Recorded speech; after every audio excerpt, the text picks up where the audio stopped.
Donc nous allons parler de Proxmox et avec FactorFX, François-Xavier Guidet, qui va nous faire un retour d'expérience de quelques années avec Proxmox.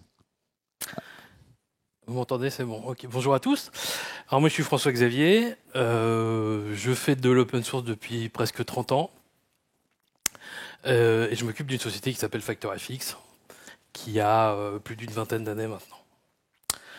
Donc aujourd'hui je vais vous parler d'un rétex sur 10 ans de Proxmox pour un de nos clients. Donc on va voir la présentation de nous et de notre client. Pourquoi le client a fait ce choix? Je vais vous rappeler ce qu'est Proxmox. Je pense que tout le monde connaît, mais on va remettre un peu le sujet en place. Comment on a organisé le projet de migration, comment on a déployé, les enjeux de run pour le client, les challenges, les bénéfices, et puis après on conclura. Alors les acteurs, Murata. Murata, c'est une multinationale qui fait des semi-conducteurs et ils sont numéro 1 mondial du composant passif. Ils ont racheté une société qui s'appelle Ipedia en 2016. Et cette société-là a été issue du groupe NXP en 2009. Donc nous, on est arrivé à la sortie de NXP pour créer un système d'information pour le client Ipedia. Ils sont à Caen et il y a 350 salariés. Nous, FactorFX, on est 25, on fait 3 millions d'euros de chiffre d'affaires. On est intégrateur Proxmox et Bluemine, et on est éditeur d'une solution open source qui s'appelle OCS Inventory, qui fait de l'inventaire, et d'une solution alternative à Office 365 qui s'appelle MyBSuite. Alors, raison du changement.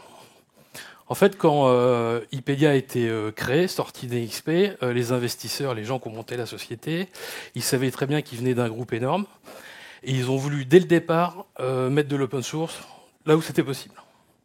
Ils savaient qu'ils n'auraient pas les moyens de mettre tout un tas de logiciels propriétaires. Donc nous, la mission qu'on a eue au tout début, en 2009, c'est de faire un build complet des SI, de toutes les briques du SI, avec tout ce qui était possible en open source.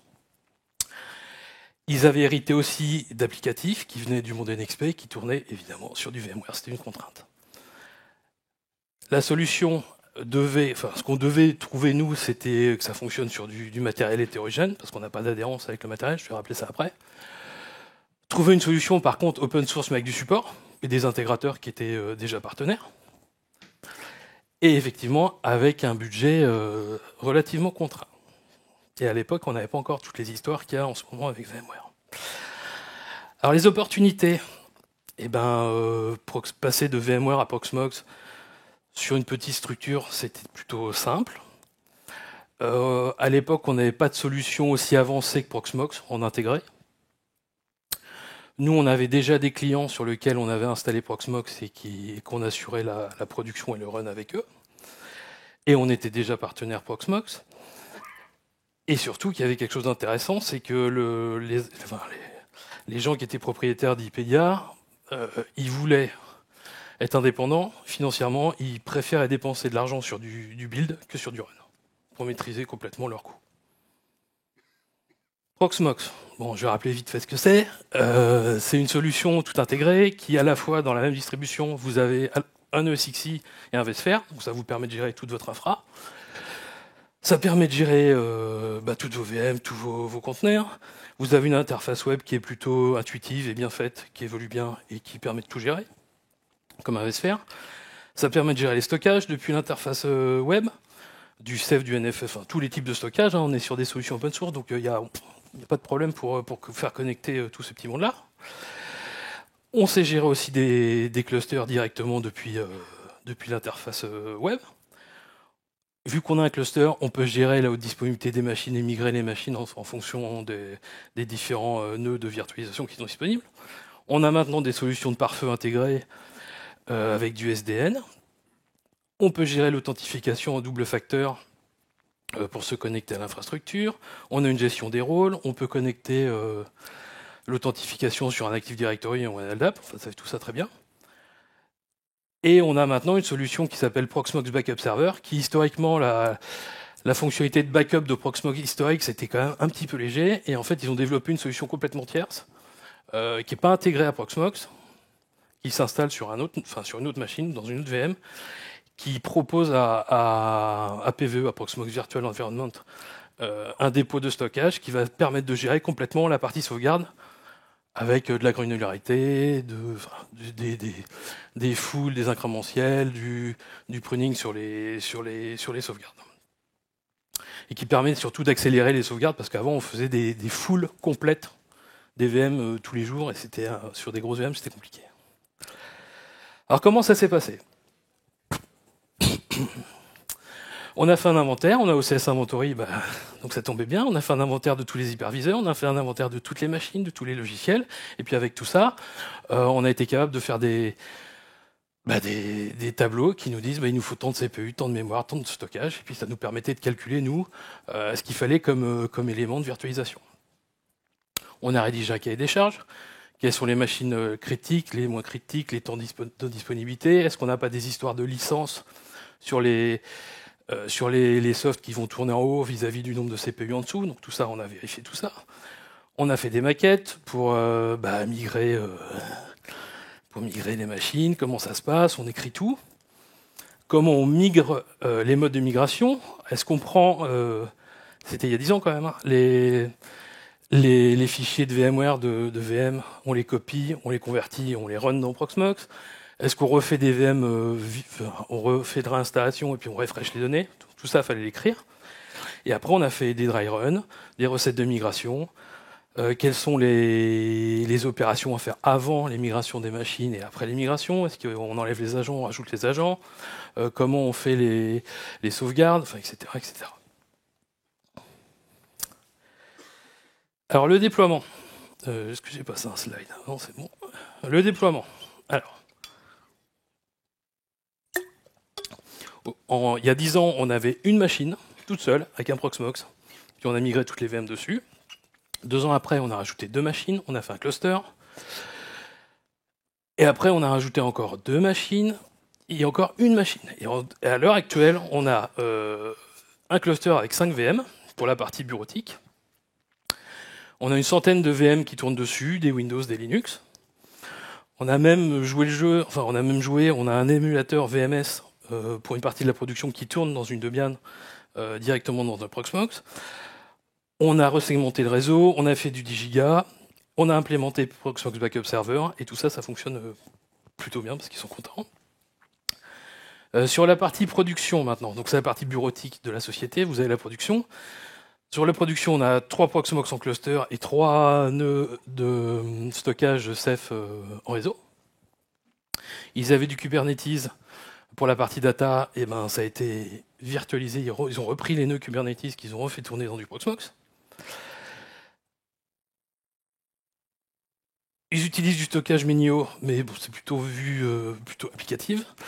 On fait un cluster sur 3 salles. Dans 3 salles dans l'usine, qui sont raccordées en 10 gigas. Les projets, c'est de faire un cluster complètement sur les 3 salles, donc 1 plus 1 plus 1, avec la réplication de toutes les données, de tout le compute. Gérer l'achat avec Ceph, et faire en sorte que la résilience soit maximum. C'est-à-dire qu'on peut perdre 2 salles sur les 3, et on continue de fonctionner. Sur la partie du run, au quotidien, on fait de la supervision avec Zabbix, des nœuds jusque dans les VM. La gestion des patchs des machines, des nœuds, pardon, c'est fait avec APT, parce qu'en fait, du Proxmox, c'est ni plus ni moins que du Debian. Donc vous faites un APT update, un APT upgrade tous les jours, toutes les semaines si vous voulez, ça fonctionne. L'administration se fait via la console web. La gestion des comptes, c'est pareil. La gestion des backups avec PBS, c'est intégré dans l'interface web aussi, et puis on a toute l'historisation des actions qui sont faites qui partent dans un puits de log de type syslog. Le cycle de vie. Alors pour faire une mineure, c'est à peu près 5 minutes, un apt update, upgrade, ça passe tout seul. Les majeurs, c'est un peu plus long, et vu que c'est scripté et que c'est rejoué, il faut à peu près une vingtaine de minutes de downtime. Souvent les mises à jour système sont pas très longues, mais c'est surtout de redémarrer des gros serveurs. Les boots des gros serveurs peuvent être un peu longs, donc il faut inclure ça dans le temps du downtime. Mais il n'y a pas de downtime parce qu'en fait, là, avec le HA, si on reboot un nœud, les VM se déplacent sur les nœuds qui sont disponibles, donc il n'y a pas trop de soucis. Et puis on a un IOL d'à peu près 3 ans et qui est calqué sur les releases de Debian. Sur le coût de possession, Proxmox, ça tourne à peu près sur tout ce qui est capable de faire de la virtualisation. Donc nous, à un moment, on avait du Dell, du HP, du Supermicro. Tout ça, c'était hétérogène et il y avait du Proxmox sur toutes les machines. Le support éditeur de Proxmox Virtual Environment, c'est de 100 à 1000 euros par an et par socket, en fonction du niveau de support que vous avez. C'est juste du support, c'est toujours la même distribution. Pour la partie Proxmox Backup Server, ça va de 500 euros à 4000 euros. Voilà, vous faites une souscription pour tous vos environnements de sauvegarde. Et là, je vous ai fait un petit schéma sur la partie économie. On a un ratio de 1 à 10. Alors, les challenges qu'on a rencontrés, les problématiques, c'est souvent les éditeurs. Pour faire du support sur les couches supérieures, un Windows avec une base de données qui tourne sur de la virtualisation KVM, vous ouvrez tout de suite la porte à l'éditeur pour dire « Ah non, mais attendez, ça c'est pas supporté, c'est compliqué ». Donc il a fallu se bagarrer, et puis nous on prenait le relais en tant qu'intégrateur et avec l'éditeur pour être bien dans les rails vis-à-vis des tickets avec les éditeurs. Et puis on avait aussi des équipes IT qui avaient quand même plus d'expérience sur l'administration VMware et sur des environnements de type Windows. Donc là, qu'est-ce qu'on a fait ? On a formé les équipes en fait. C'est pas compliqué, vous formez les gens à l'administration Linux, et puis avec une bonne formation Linux, quand vous ouvrez un Proxmox et que vous regardez sous le capot, qu'est-ce qu'il y a ? C'est du Linux. Donc les gens ne sont pas perdus. Et surtout, vis-à-vis de notre donneur d'ordre, c'était qu'on soit certifié, et puis aussi être contractualisé avec du support avec l'éditeur. Donc comme ça, s'il y avait un incident, on était rassuré, quoi qu'il arrivait. Alors les bénéfices maintenant, c'est open source, c'est un éditeur européen, donc là on est en pure Europe. On maîtrise les coûts, parce qu'en fait, si on veut une année avoir plus de support, un niveau de support supérieur, on peut le faire. Et puis si une année on n'a plus besoin de support, on n'a plus de support. On fait comme on veut, ça ne vous empêche pas d'utiliser le produit. Je vous ai dit, c'est agnostique au matériel. Si c'est compatible avec une Debian, on n'aura pas de problème. Que ça soit sur la partie compute et sur même les stockages, il n'y a pas de problème non plus. Les compétences, de plus en plus de monde fait du Linux, donc c'est quand même plus facile qu'à une certaine époque de trouver des administrateurs Linux. Donc ça va dans le bon sens. Il n'y a pas de fonctionnalité liée à la licence, en fait. Vous prenez un Proxmox, vous l'installez, vous pouvez mettre du support dessus, et c'est pas parce que vous avez payé du support que vous aurez plus de fonctionnalités. C'est exactement la même chose. Il n'y a pas plus de moins. Il y a des gens qui pensent qu'en prenant du support, on va avoir un truc en plus. Non, là, vous avez tout dès le départ. Vous n'avez pas plus, vous n'avez pas moins. On couvre 95% des fonctionnalités de VMware. Il nous manque 2-3 trucs, c'est clair, il nous manque le vSAN, il nous manque le DRS, mais en fait, on compare souvent par rapport à VMware. L'idée, c'est qu'on a besoin de faire de la virtualisation, et pas de faire du VMware. Et puis les nouvelles fonctionnalités arrivent, comme du Proxmox Backup Server, comme la migration d'une VM. Vous avez depuis un petit moment, c'est étrange d'ailleurs, vous avez la capacité, depuis votre Proxmox, d'aller lui dire, là, tu as un ESX, adresse IP, login, mot de passe, il va se connecter dans le ESX, il va lister toute la liste des machines virtuelles, vous prenez une machine virtuelle, vous faites clic droit, importer, vous lui donnez le template avec le nom de la machine, le nombre de CPU, il va récupérer déjà tout ça, mais si vous voulez, vous pouvez le modifier, et vous faites importer, puis il va aller chercher les données, il va les récupérer. Et depuis très peu de temps, on est capable de le faire en live. Vous arrêtez la machine de l'autre côté, et vous faites importer, il démarre la VM depuis les data stores de VMware, et puis il commence, ça vous limite les périodes d'indisponibilité. Donc les conclusions, c'est de l'indépendance, c'est de la souveraineté, un retour sur investissement qui est quand même relativement actif parce qu'on maîtrise complètement ses coûts. On maîtrise son infrastructure, c'est de l'open source, c'est pas ici que je vais faire. C'est pas ici que je vais faire la politique. Une simplicité opérationnelle parce qu'en fait au bout du compte c'est que du Linux. On a une offre de services et de compétences qui est disponible, que ce soit au niveau des équipes IT que des intégrateurs. Et puis ça reste une solution maintenant qui est de plus en plus mainstream, parce que si on en parle aujourd'hui, c'est qu'il y a quand même quelque chose qui se passe. Et j'en veux pour preuve qu'on travaille, nous, avec avec des solutions de clients qui ont du VMware, qui ont du Vim, et on peut maintenant connecter Vim à des environnements Proxmox pour faire des backups. Donc si Vim aussi s'y met, c'est qu'il se passe quelque chose. Et donc plus de gens qui contribuent, plus de clients, et la belle histoire commence. Voilà. Ah, c'est fini. En fait, il te reste 5 minutes. Donc, Ah bah. donc on a 5 Il y a minutes. plein de questions. Voilà, on a 5 minutes pour les questions. Donc, si vous avez des questions, hop. Bonjour, merci pour la présentation. J'ai une première question, enfin j'en ai deux en fait. La première c'est concernant la licence. Je suis moi-même utilisateur de Proxmox côté perso, donc je paye pas la licence, hein, parce que c'est un peu cher pour un particulier. Et j'ai quand même remarqué. Il n'y a pas de licence. Il y a une licence liée au logiciel libre. Il n'y a pas de licence d'utilisation au sens faut payer quelque chose pour pouvoir l'utiliser. Oui, mais il y a quand même des repos PVE-entreprise. Ouais. Et donc ma question c'est qu'est-ce qu'ils contiennent ? Ah, ils contiennent des dépôts qui maîtrisent. Si vous voulez du support, votre Proxmox doit aller chercher ces paquets sur ces dépôts-là. Ok.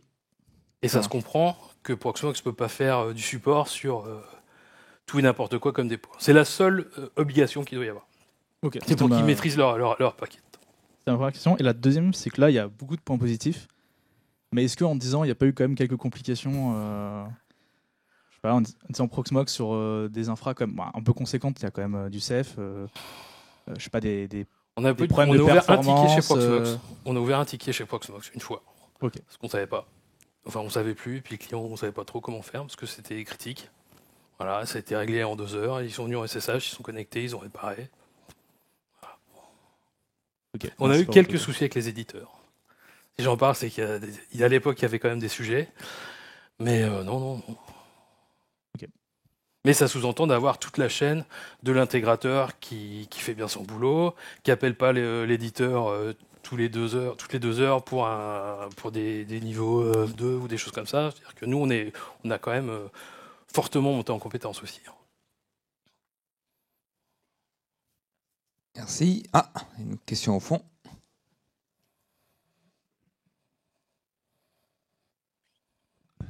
Bonjour, merci pour la conf. Juste une petite question, est-ce que vous avez rencontré des problématiques de performance par rapport à VMware ?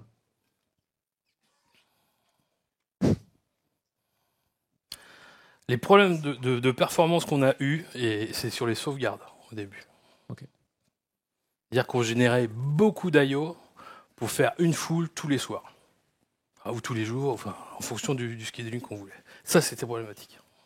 Vraiment, ça consommait du réseau, ça consommait du disque. Voilà. Okay. Ça, c'était vraiment compliqué. Dans le fonctionnement des applications, il n'y a rien à constater. Non. Ok, merci. On a tout fait pour pas que ça pose de problème aussi. Avec les éditeurs, les choses comme ça, il fallait qu'on lave plus blanc que blanc, hein, comme diraient certains. Et c'est quoi tout faire au niveau du socle d'infrastructure ? Vous avez fait on fait des mesures de perf sur les disques, par exemple. Ou en réseau, ou des choses comme ça. Pour être clair, juste pour compléter la question, est-ce que au moment où vous avez fait le transfert, il y a eu, vous avez dû faire un overhead ou quelque chose ou pas ? Non, quasiment pas. Ok. Et ce qu'on a transféré au début, c'était beaucoup de machines Linux aussi. Donc c'était quand même plus facile à maîtriser. D'autres questions ? Profitez-en. On a un peu de temps. Hop. Si vous voulez voir des sauvegardes de l'achat, on a sur le stand, on a tout ce qu'il faut pour vous montrer des live updates et des live upgrades et tout ça. Hein. Bon, je reviens avec une troisième question du coup. Est-ce que vous avez pu tester en profondeur le fonctionnement des LXC ? Parce que quand même aujourd'hui le grand c'est quand même Docker. Ouais. Mais en fait, sur sa simplicité d'utilisation côté utilisateur. Nos clients, c'est pas ça. Nos clients, ils veulent de la VM. Okay. Et le ratio, c'est on doit avoir 10 conteneurs pour 100 VM. Parce que c'est des industriels, on fait du système d'information. Là, effectivement, je suis pas persuadé que pour faire de la conteneurisation, Proxmox, ça soit le truc idéal. Mais bon. Ok, plus de questions, une fois, deux fois, adjugé vendu. Allez, merci beaucoup. Eh ben, merci.